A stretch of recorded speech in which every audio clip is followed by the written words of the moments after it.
It happened at a trendy LA cafe. No cameras, no entourage, just Keanu in a hoodie, reading a dog-eared philosophy book. The waiter walks up, says, "Here's your truth serum," and pours the coffee straight on Keanu's lap. Keanu doesn't flinch, just looks up and says, "Interesting choice." But then, he stands, calmly pulls something out of his coat pocket, and hands it to the waiter. The waiter stares at it, goes pale, and says, "You weren't supposed to remember me." What was on that paper? And who was this waiter?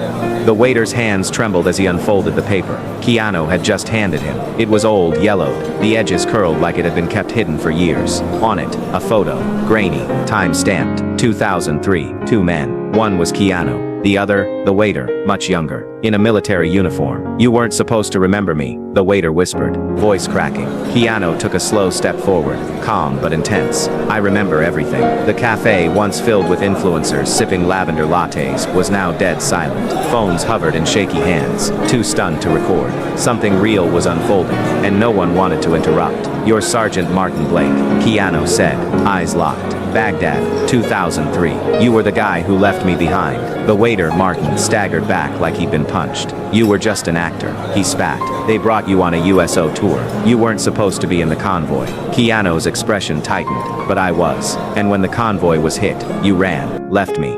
Said I was dead, but I crawled out. 3 miles. Broken ribs, burned hands. I survived." A gasp rippled through the room. Martin's eyes darted around, suddenly desperate. "I did what I had to do. They would have killed us both." "No," Keanu said, voice low and sharp. "You did what you had to do. Then you rewrote the story, told them I died, made it your medal moment, built a whole life on a lie." Martin's face crumbled, the years of guilt flooding through his expression. "Why now?" he whispered. Keanu pulled out a small black device and placed it on the table. "A recorder. Because now, the world listens, and the truth deserves its moment." Before Martin could react, a voice from the corner yelled, "Is this real? Is this a prank?" Keanu turned to the room. This man committed fraud. He abandoned someone in a war zone, then wore a hero's mask for 2 decades. And today, he tried to humiliate me with coffee. But he forgot. I remember.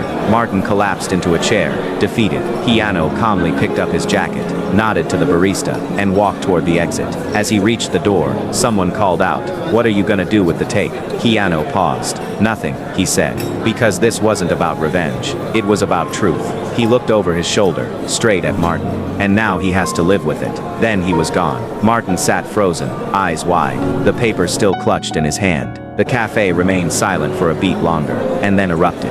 Phones out, voices rising, but no one chased Keanu. They all turned their cameras on Martin, the so-called war hero, now trembling in the spotlight he once craved. Outside, Keanu disappeared into the crowd like a shadow, already gone before the first headline hit. And somewhere justice, quiet, patient, and real, finally exhaled.